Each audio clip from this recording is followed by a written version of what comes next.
Creed Thompson, welcome back. 2 years later, a lot of things have happened since then. This time without your brother, we'll get him back on for round two with the three of us. But how are you doing this afternoon, man? I'm good. How are you? Doing amazing. Super excited to get you back on the podcast. Love the conversation I had with your brother, you and your brother 2 years ago. So I'd recommend people go back and listen to that one because that one was just like a lot of fun Yeah, and kind of that a was more good. untraditional episode. This one though, we're going to be breaking down your race from last week, the team's win, your recent career and trajectory. I guess a question to kick us off here. A week ago, if I was to talk to you, last Wednesday going into the NCAA cross country national championships, I said, you're going to place 12th. You're going to help lead your team to a victory. Would you have believed me? Would that have been outside the realm of possibility? Where was your mind a week ago? Um, I think a week ago I would have believed you, but I think at the beginning of the season I wouldn't have, especially with the team win. I think coming into the season, Oklahoma State seemed so unbeatable, so good, especially after their score last year. But I think a week ago we definitely, after beating them at conference and getting some momentum, I think we were feeling pretty confident and I had some pretty lofty goals, so I was ready to send it, and I think that paid off. So, yeah. If I'm not mistaken, Oklahoma State goes on to place eighth. As you mentioned last year, they were so dominant. I want to say they scored like Mm. 49 points. Yeah, that And sounds right. yeah, just like historically dominant squad.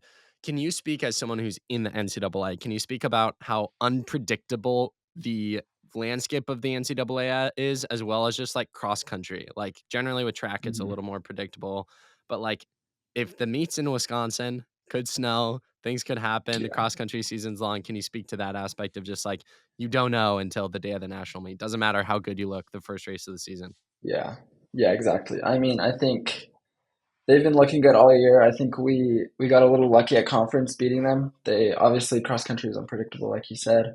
Some other guys blew up a little bit at conference. They were coming backwards, we were going forwards, and we passed them, pulled off the win at conference.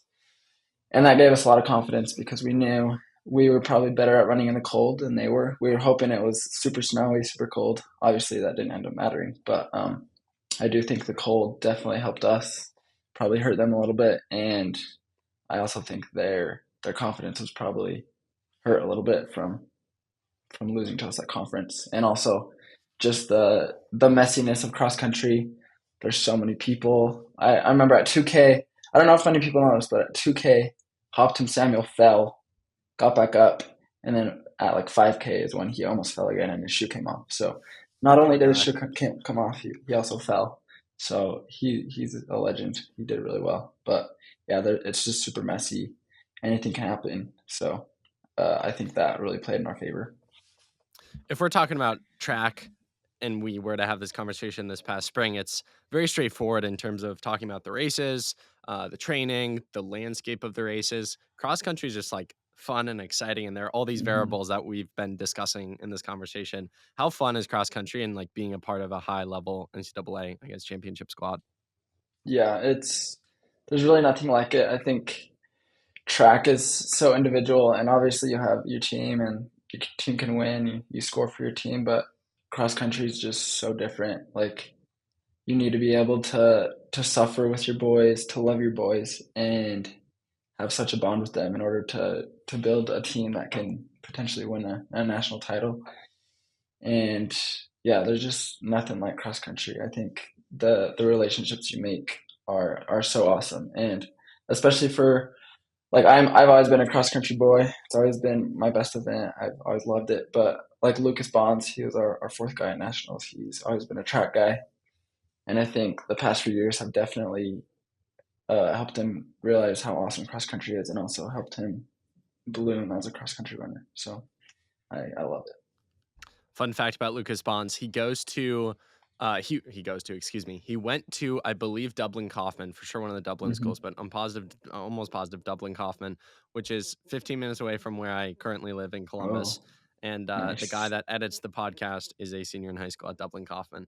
So Oh, that's awesome. small Yep. world. But I want to get him on the podcast at some point because his brother runs. He's big in Ohio too, and Hmm. Ohio is a small enough state that, like, if you were good, everyone rallies around you. Like Abby Steiner Yeah. went to Dublin Kaufman. She's Yep. another example when she was killing it at Kentucky. Hmm. Like it was just like Abby Steiner was the person. So In terms of goals for BYU, so most, if people out there don't know, I'm sure they assume, most high school teams, even they'll go on like some sort of team camp, but then that's exemplified when you go off to college. So BYU team camp this year, what were the goals and discussion around like what the guys team could do and how did that shift throughout the season? Yeah, I think especially bringing Davin and Casey back, being healthy. Um, we all knew the goal. I don't know if we really mentioned it, but we all knew. There's just the feeling that we all wanted to win, and I think back then at camp in August, it seemed a little more out of reach than it seemed a week ago. But that was the goal. Casey has been searching for a team title since his freshman year of high school. He had a great team in high school. They never ended up winning NXN, which was a really real bummer for him, especially being two-time individual champ. He he was always really upset about never winning a team title in high school, and then comes here his freshman year, true freshman year, because he really thought they could win, um, and they didn't. They kind of choked. Then he goes on his mission. They win in 2019 while Casey's on his mission, and then he comes back and he really wanted to win a team title. And I think a lot of us were fighting for Casey. We really wanted to get him that team title because he deserved it so much. He's the biggest team player. If he didn't want a team title, he'd be professional by now, probably running marathons. But he's just such a team player, and I think has sacrificed so much just to get this title. So I think it means so much to him and so much to all of us to finally get it for him. But yeah, I think that was the goal all along. But um, I think sometimes it's easy to focus too much on the outcome. So throughout the season, you've probably heard it before. You've heard Iceland say it. We've been focusing on the build, just building our fitness, building our workouts, and having fun and building the brotherhood. And I think that's ultimately what led to us having such a good team. You mentioned early on in the season, at camp, at, just early season discussion, the win was the goal. Be honest with me. How many years is that the goal?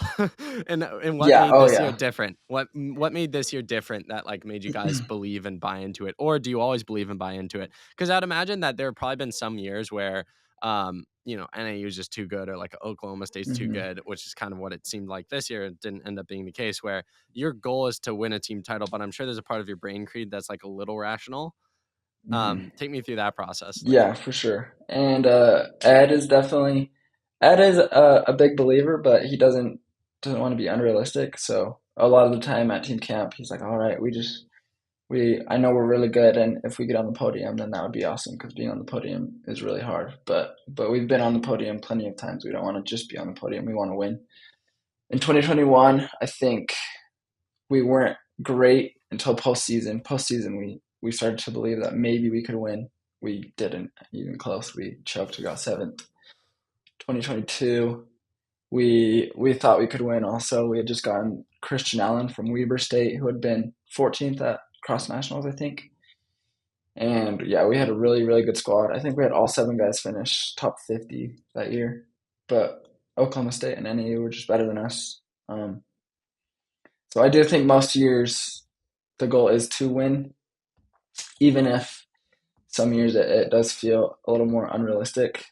I think cross country is so unpredictable, like you said, that if you have a chance to be on the podium, then you also do have a shot to win, whether that's a 5% chance or a 50% chance.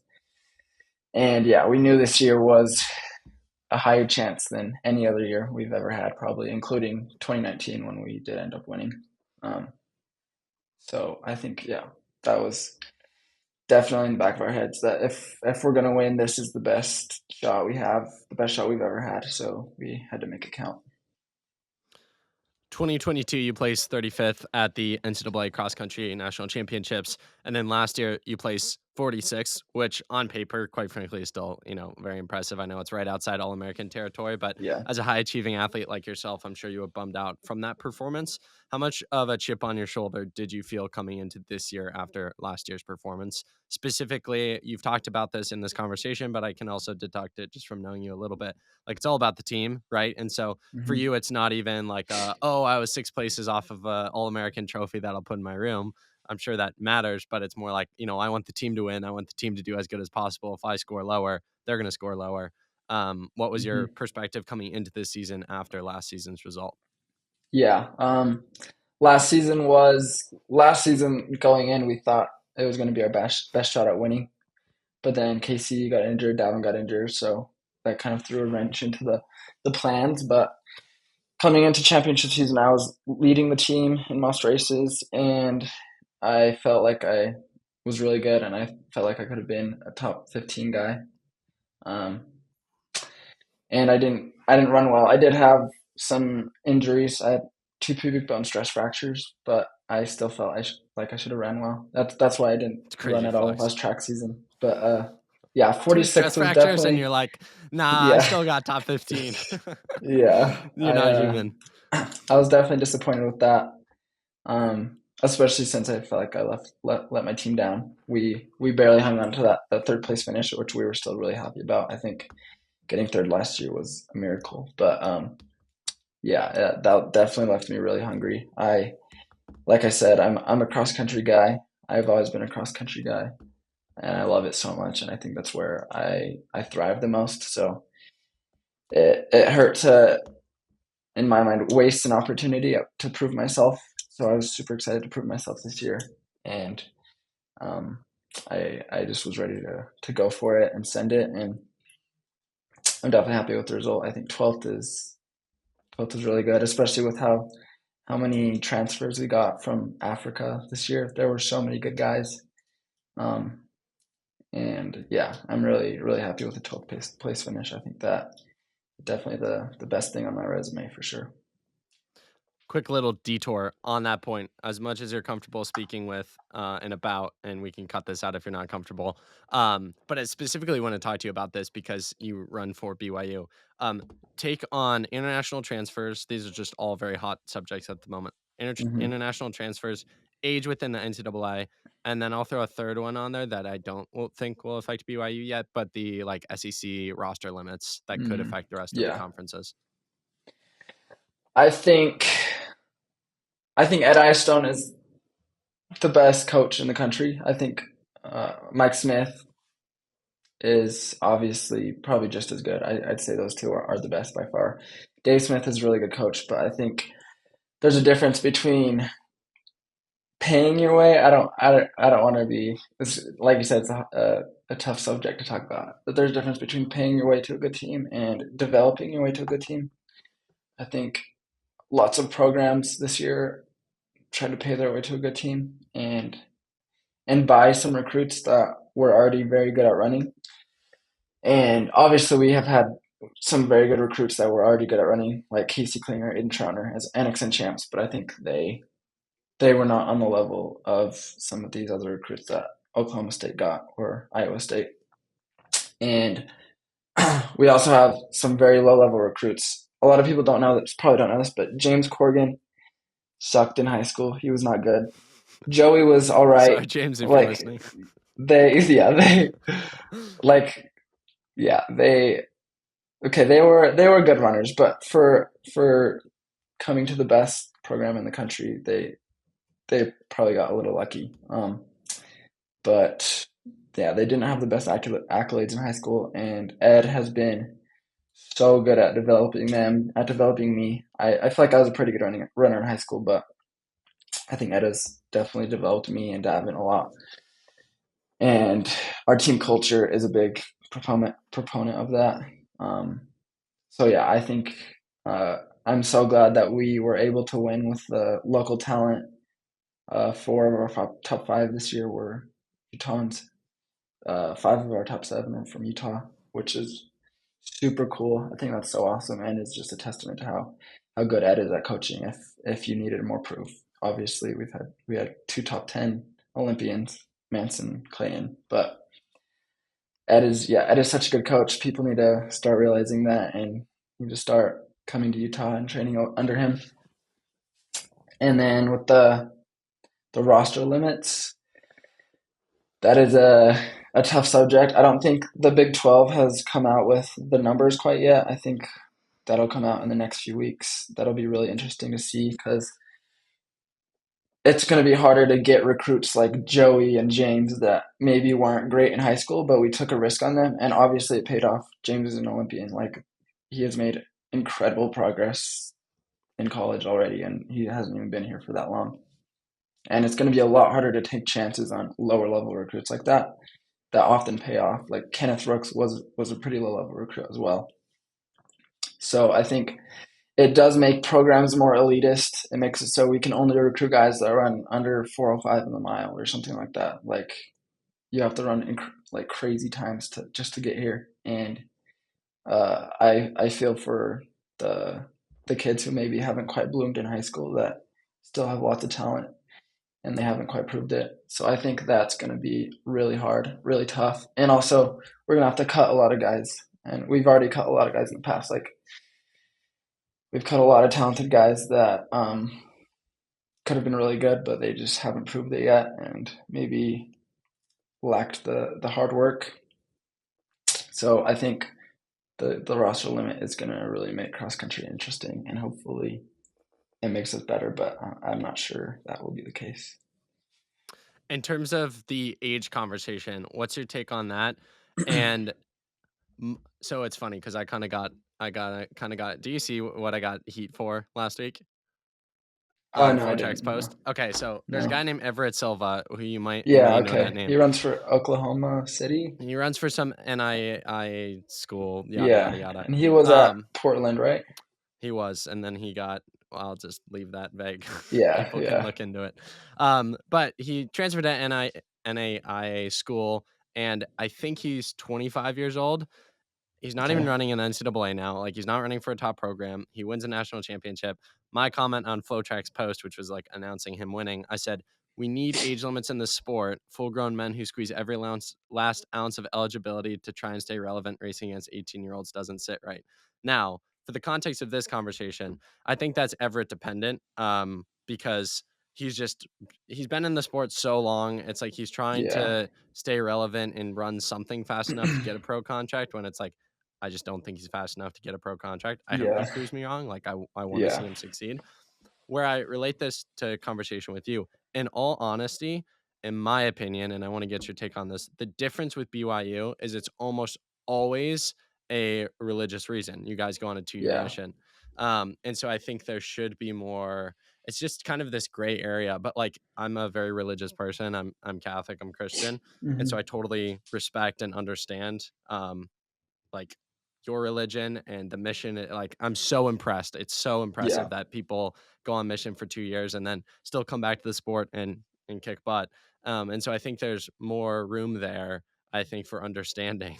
The 2-year mission does not do Hmm. you guys any good. Like, you guys could talk Yeah. about that. A lot of the guys Yeah. have come on the podcast and talked about how they've gained weight and like the whole. I'm rambling here. My whole point, I think someone like Everett is a different. The age conversation with someone like that is different than it is with like a Casey. But anyways, what's your general like take on age Yeah. limits, age within the sport of running? Um, yeah, I think it's tough because I think Casey gets all the heat, and I feel so bad for him. Every single interview, every person that ever talks to him mentions his age. Like, that's the first thing they mention. And all the comments on Instagram, there's so much hate, and it's like people need to. I think some people need to get a life. It's like, I don't care how old you are, how young you are, none of you will ever beat Casey. Casey's such a good runner. He works so hard. He's so committed to this team. Um, and there's so many other people in the NCAA that are just as old as him. Like, I don't know how accurate some of the Africans' birth certificates are. I'm sure a lot of them are older than we think, and I know some of them just are. They know they're that old, but they don't get the flack like Casey does. And I do think obviously COVID has played a part. Casey's been here for probably longer than he definitely longer than he wanted to be, but that's how bad he wanted a national title. And that's the only reason why he stayed. And he mentions it all the time, like, bro, why am I still in the NCAA? I need to get out of here. Like, we need to win this team title so I can leave. But he just wants to be on the roads, run some fast marathons. But I think, yeah, people, all the comments on Instagram, they're all skeptics. I think it's crazy to me how much crap our religion can get, um, Hmm. compared to like other, like, obviously race and so many other things are such touchy topics in the world right now. But it seems like uh, our religion, the Church of Jesus Christ of Latter Day Saints, can get so much crap, and people don't think twice about it. And especially in the running world, people don't realize what these kids go through on missions. Like, I didn't serve a mission. I didn't want to. That sounded hard. And I'm just a different case. I didn't want to serve a mission, but there's so many guys that sacrificed 2 years that they could have been running fast. They could have been doing so many different things to go and do something really hard. Like, I know a lot of guys that had really bad experiences on missions, depending on where they went.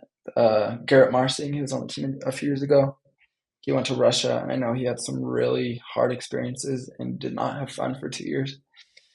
And a lot of the time, the missionaries, they do have a good time spreading the gospel. But yeah, like you said, we're not sending them to training camp in Kenya. Like, Casey went to Japan, Lucas Bonds went to the Ivory Coast, Aiden went to Canada, Joey went to Madagascar, where they're living in crappy huts with no electricity, eating crappy food. A lot of them are gaining a lot of weight. Kenneth Brooks, I don't know if you've seen pictures of him. He gained a lot of weight. I heard legends of Kenneth before he came back from his mission, and I saw him. I'm like, this is Kenneth Brooks. Like, he is chonky. He was big. He was like 40 pounds overweight. I was like, I And for people like context, for worship those that him. don't know, silver medalist in the Olympics this past year. Silver medalist in the steeplechase, and I was like, this is Kenneth Brooks.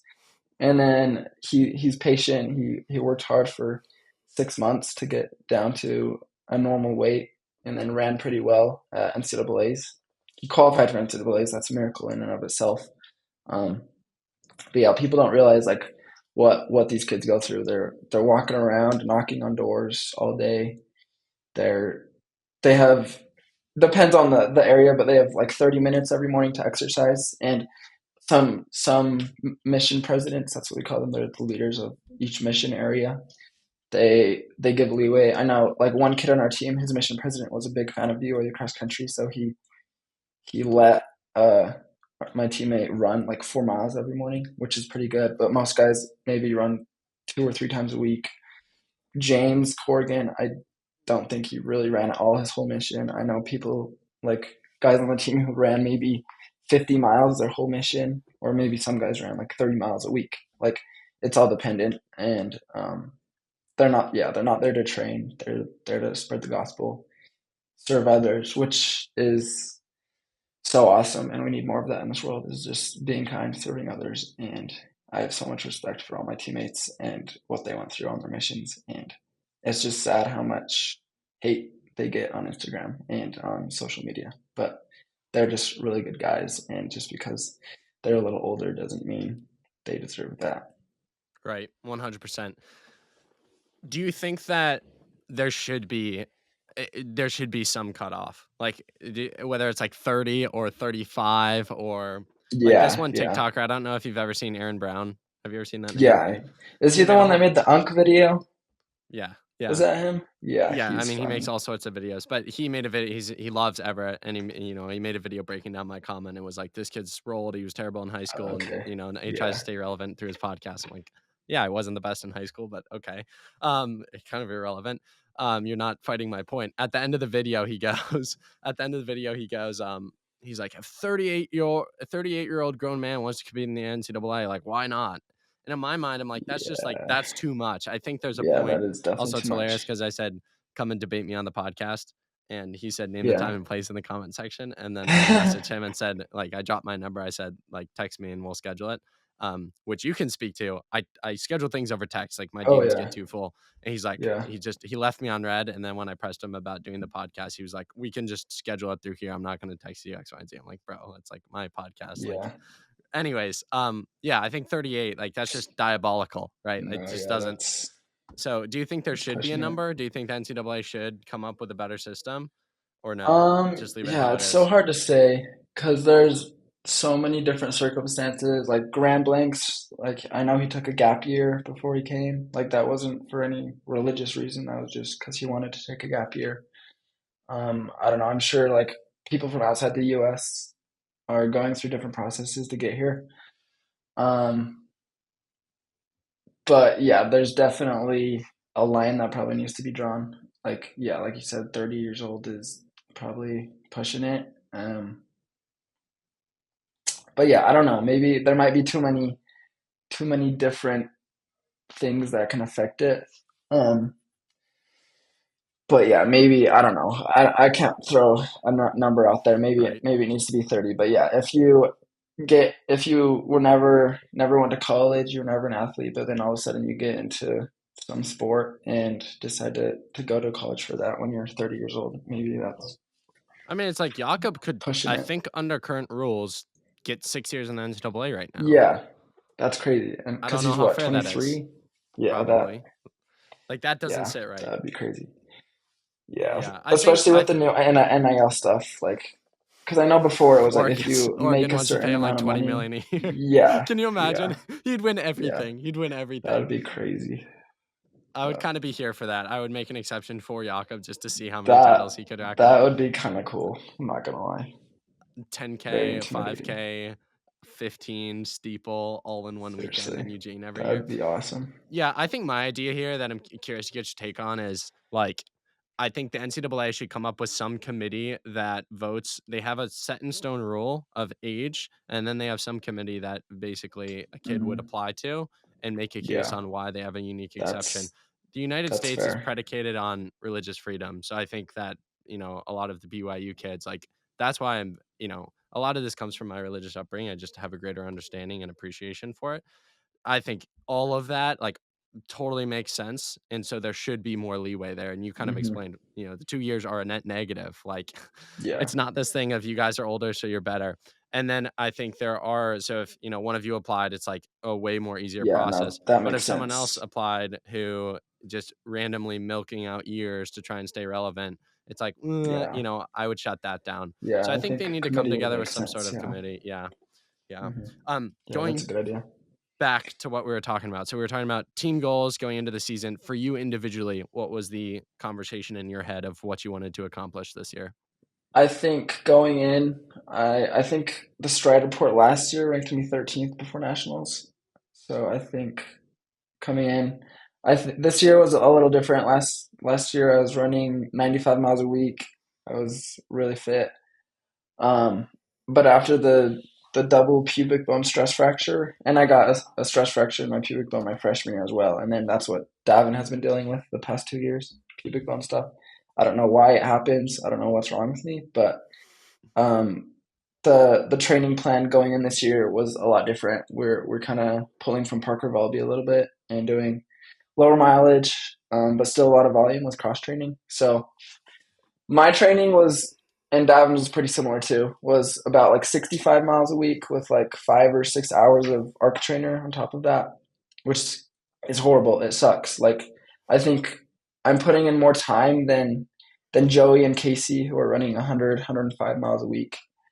And cross training just sucks. It's like way more boring than running. You're not with the boys, so you're not like having fun on the run.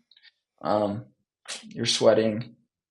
It honestly is it's so brutal, but that's what we needed to do to stay healthy, and we weren't sure it was going to work. We didn't know how fit we were going to be able to get, but I think it paid off. I'm feeling a lot better than I have. I'm healthier than I have ever been, and um, obviously the result showed. My goal was, yeah, I wanted to be top 15 this year. Wanted to get, um, wanted to really contribute to the team, and uh, I think that was a good goal because obviously it panned out, especially with with the modified training, I'm really happy with that result. So yeah. You mentioned the two stress fractures from last year and how Davin's now dealing with that. Never thought of this, but I want to ask you it because the thought arose in my head when you were talking there. Have you studied with twins? Are there like, because you guys are so similar, are injuries generally? Have you guys had similar Yeah. injuries throughout the years? Um, Is that a the thing weird or thing is no? in high school, Davin was like pretty injury prone in high school. I never really got injured, but yeah, it's like it has to be that we're twins, right? Like I feel like pubic bone injuries aren't that common. Like I think they are getting more common in the running world, and I have theories behind that. Maybe it's the higher stack shoes, maybe it's the carbon plates. I don't know yet, but I think those might have something to do with it. But I do think the reason why we're both getting them is because we're built the same. Our That's biomechanics are so crazy. similar. It's kind of But yeah, it's cool. pretty weird. Yeah, Yeah. yeah, it is Super crazy. very Those interesting. who study at BYU over the years, Coach Eystone definitely likes to use and cycle through a lot of the same workouts. A few off the top of my Hmm. head, the Michigan, like 10 by K on that grass loop, the Hmm. power run Yep. up the one hill, all sorts of like similar workouts.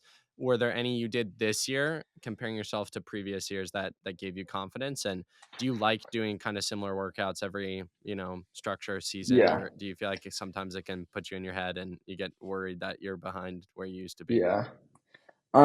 Like I mentioned before the build, our goal this year was to.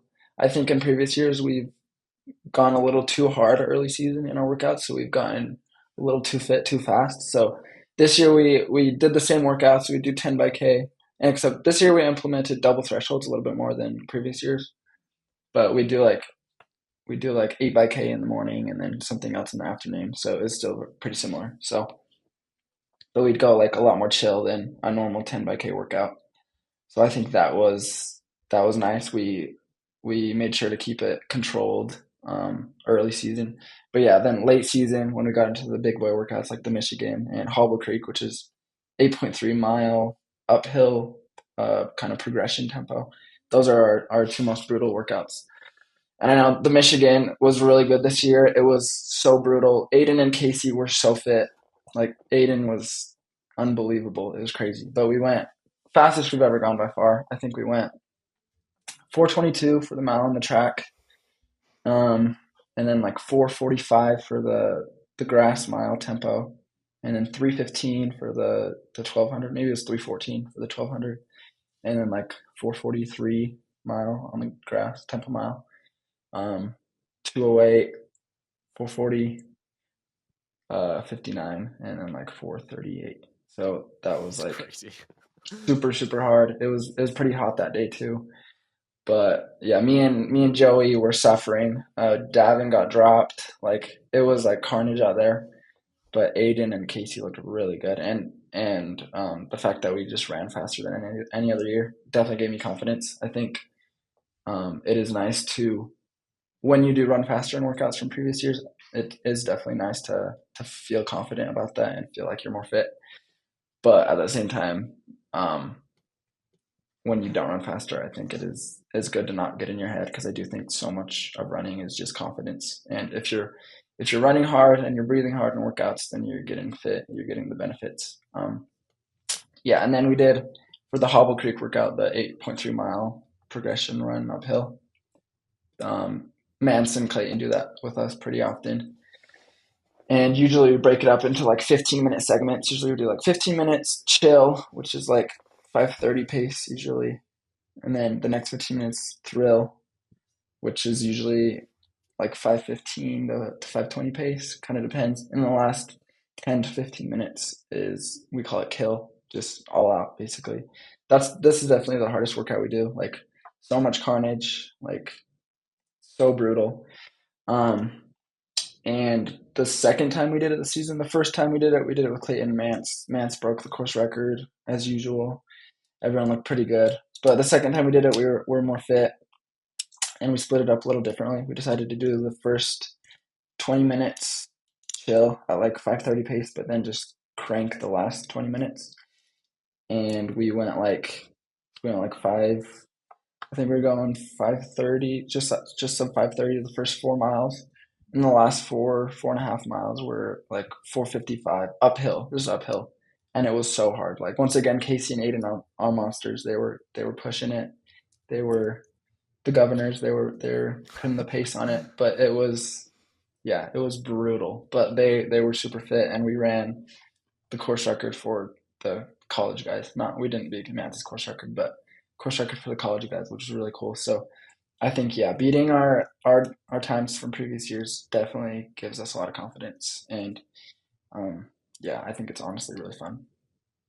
You mentioned the inclusion of doing some double threshold this year, and that kind of reminds me. I've had this conversation with multiple people from current collegiate athletes to collegiate coaches to professional athletes, professional coaches. Almost everyone trains the same. Like the training Hmm. is pretty similar. Programs have unique, Hobble Creek, for instance. NAU can't replicate that really. Yeah, Like they're a unique aspect, just like you guys can't replicate Buffalo Park, but yeah, it's exactly. basically all the same. So I'm curious, what do you think distinguishes the good from the great within the NCAA? Yeah, no, for sure. I actually had a conversation with my assistant coach about this yesterday. Because yeah, it's like I don't know how many guys you can put in this category, but I don't know, maybe the top 20, top 30, top 40 guys in the NCAA are all about the same fitness. I don't know. Maybe you can say Graham and Hopton are a little bit above everyone else, but about everyone's about the same fitness. Like physically, they're all the same. Everyone's putting in the mileage. Everyone's putting in the workouts. Like you said, it's all pretty similar. Like I don't think anyone can get that much of an advantage off of the work. I do. I genuinely think it is 90% mental with why Graham is so good. Like he wasn't some god in high school. Like it's because he's made that mental shift and has that confidence now, and that's why he's so good. And I think that is the hardest part of transitioning from high school to college, and the key to becoming your best self and becoming one of the best in the NCAA.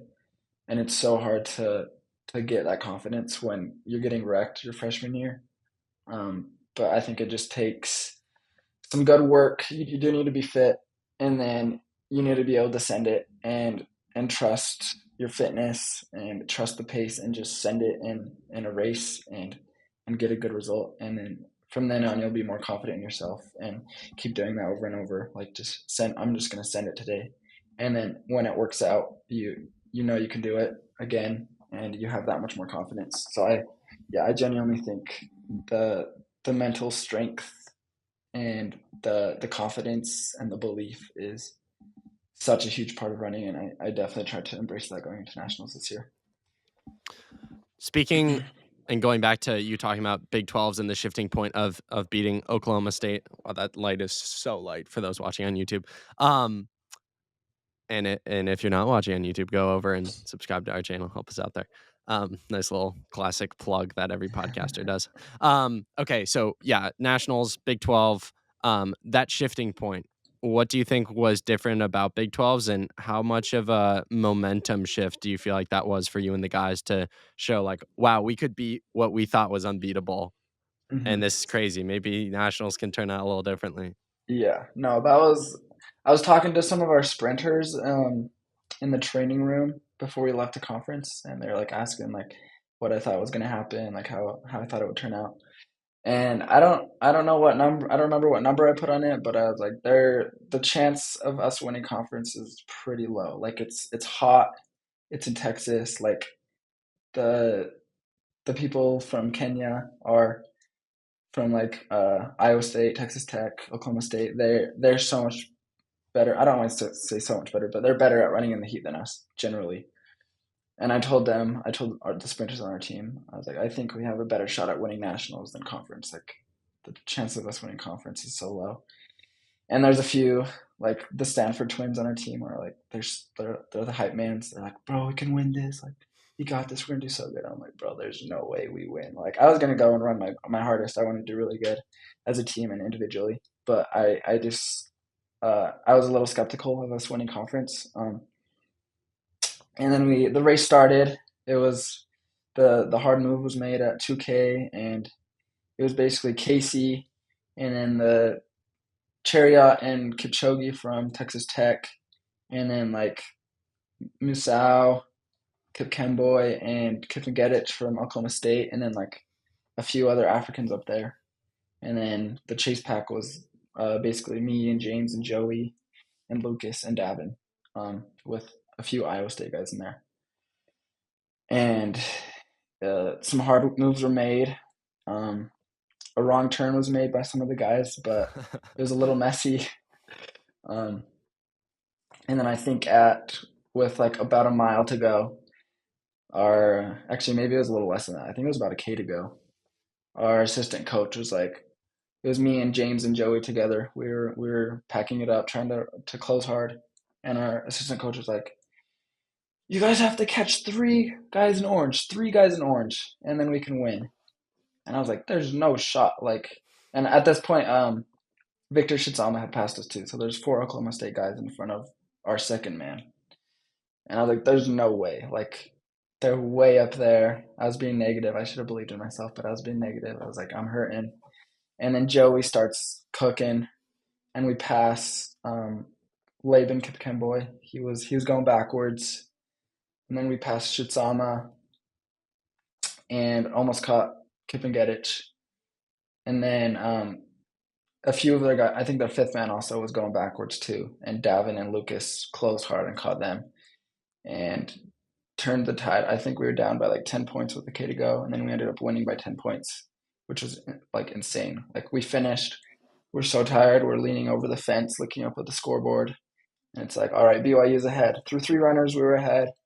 It's like through four runners, we're ahead. And some of our guys start celebrating. I'm like, guys, don't celebrate yet. Like, we don't know what happened. Like, I was still wasn't convinced we won. And then popped up that we won, and we were all like freaking out. Like, we were way more surprised we won conference than when we won national. It was really crazy. Like, we were celebrating, and the Oklahoma State guys were nice. They were classy. They congratulated us, but it was definitely a battle and a big surprise that we won. And I think I almost feel bad for them. I do think that got in their heads a little bit. I think they didn't run with as much confidence at nationals, which I think hurt them. They probably should have gone out a little harder.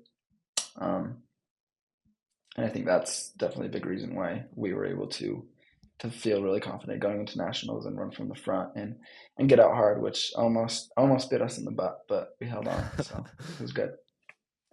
2019 Nationals, that's the only NCAA cross country meet I've ever been in attendance for. Oh It was yeah, nice. terrible. It was freezing.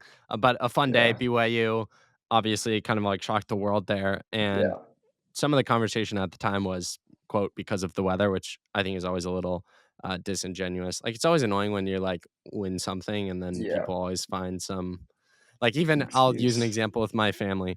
A lot of my family's home for Thanksgiving, and I played pickleball with a friend, my brother, and my dad. I beat my brother 11-0. Like, I don't know if you played pickleball, but like, Yeah, he didn't score a single point. And my yeah. dad was like, well, if your brother John Paul practiced as much, I think he could be just as good, if not better. I'm like, but he didn't. Maybe, but he didn't Yeah. practice as much. We don't need a Anyways, butt on that. yeah, You exactly. beat him Exactly. 11-0. 100%.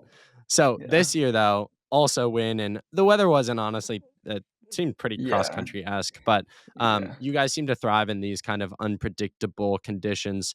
And I think that's more than just like living in Utah. How do you guys mentally prepare for these type of situations where you get excited? And I think it's true excitement. I talk to people on the podcast going into nationals, and they're like, we want it to snow. And I'm like, I think you're just telling Yeah. yourself that you want it Yeah. to snow just in case it snows and you're not bummed out. Uh-huh. You guys seem to That's like true. genuinely thrive. Hmm. Where do you think that comes from, and how do you guys mentally prepare for more of like a unpredictable day and situation? Yeah. The Thursday, I think it was Thursday before. Yeah, the Thursday before, our guys went and ran the course, and that's when it was like a blizzard. There was like inches of snow on the course. I didn't run because my pubic bone was kind of hurting, so I just cross trained. But um, all the guys were. I was so jealous. It was like a blizzard. They ran the course in the snow. It looked so fun. And I remember Davin texted me. He sent me a video of them running in the snow, and I was like so jealous. And I sent him back. I was like, it's all coming together. Like, this is exactly what we want. We want the worst conditions possible. And I think that is definitely partially because we're from Utah. We're used to the snow.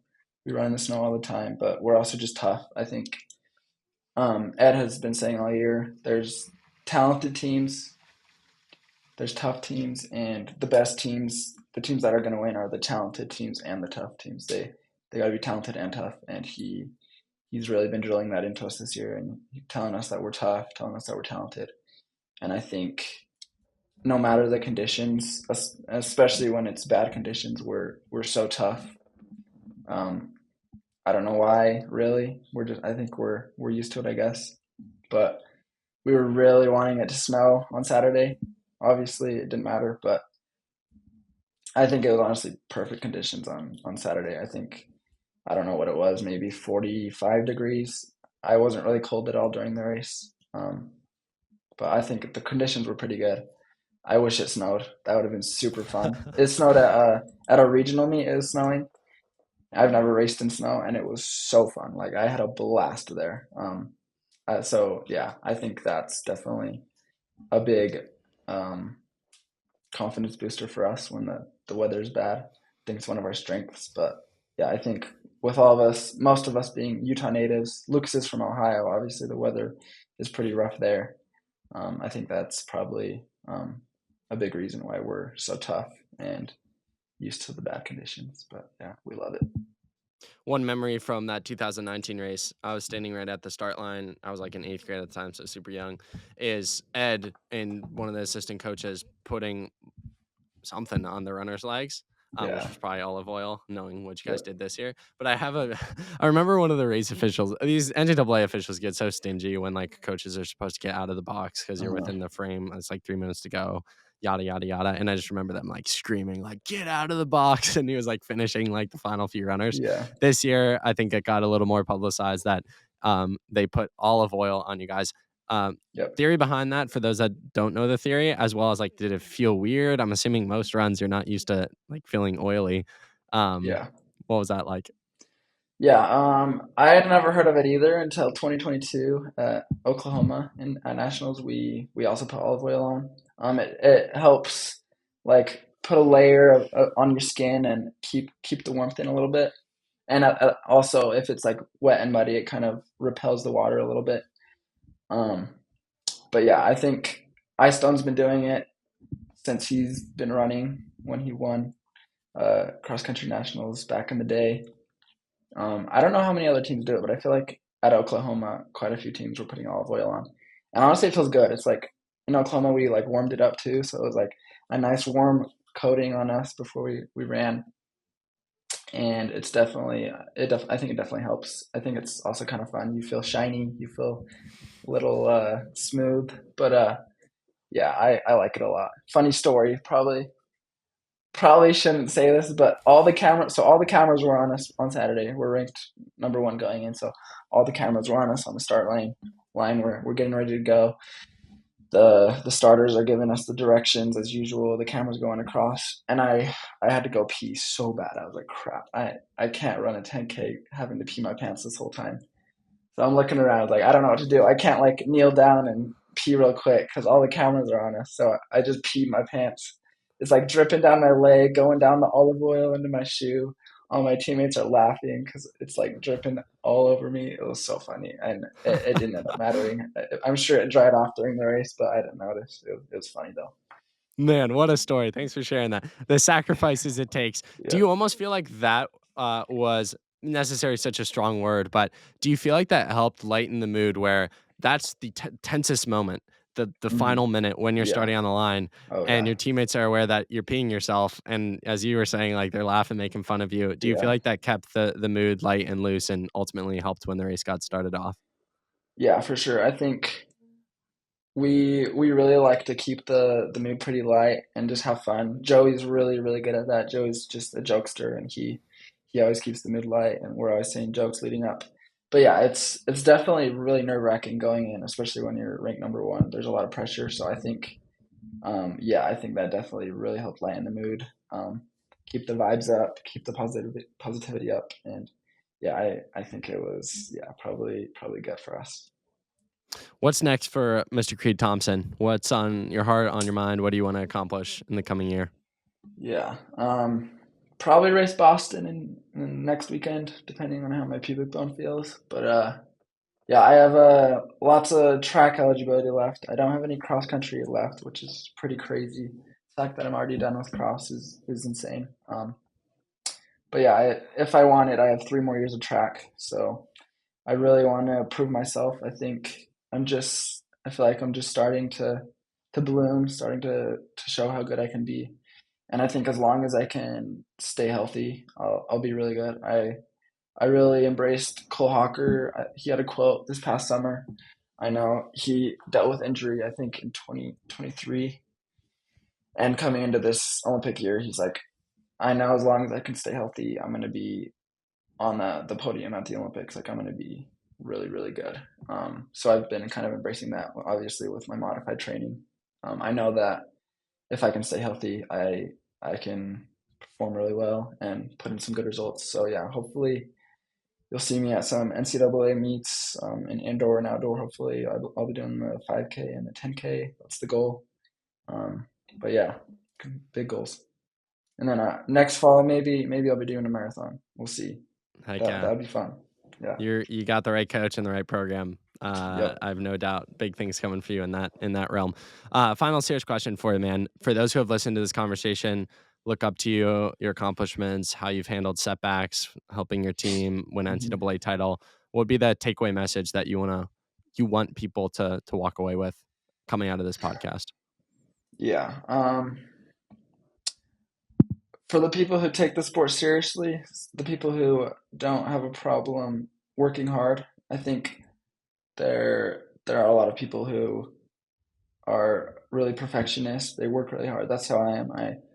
I put in the work, and you don't have to worry about me working hard. But I think sometimes we can get caught up in being too perfectionist and worrying too much about the numbers. Oh, I need to hit 100 miles this week. I need to hit however many miles this week. I need to hit my cross training hours. I need to hit 5 hours of cross training this week. I need to be doing this and this and this. And while those are all very important, I think it's super important also to be flexible, and you need to be able to adapt. And when things do go wrong, we had so many things go wrong this year.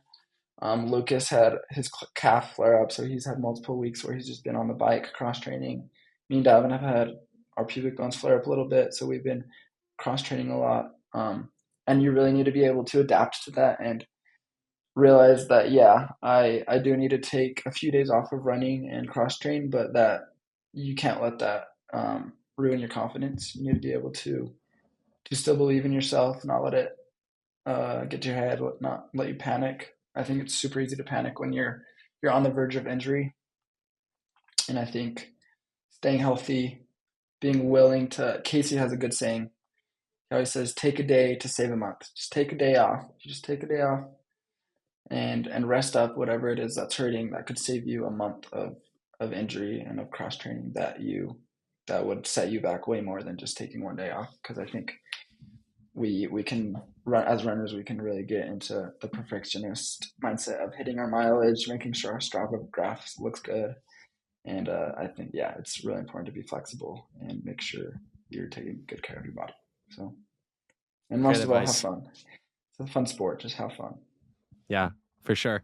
Final question for you. Thanksgiving's tomorrow. As of recording this, what's the go-to Thompson favorite? Well, just you personally. Is there a dish that your Yeah. mom makes that you particularly enjoy? What's the Thanksgiving tradition in the household? Um, we usually have a lot of Thanksgiving dinners. Usually my grandma and my step grandma, and then now I'm married, so my wife's parents. So my favorite is my step grandma. She's from Georgia. She makes super good rolls, super good mac and cheese. That's probably my favorite. I've never been a turkey guy. Turkey's always dry, but I like the mac and cheese that she makes. It's super good, and then the rolls that she makes. That's my go-to. Carb loading for Boston a week out. Yep. Yes, I sir. love it. Yes, sir. Ladies and gentlemen, Creed Thompson. Creed, thank you so much for taking the time to chop it up so shortly after the NCAA meet and share so many good insights and wisdom from the season, your career, the BYU team, and fun stories like being yourself. Always a privilege and pleasure. And you're a special one. And yeah, appreciate you taking the time to chop Yeah. it up yet Thanks again. for having me. It's been a pleasure.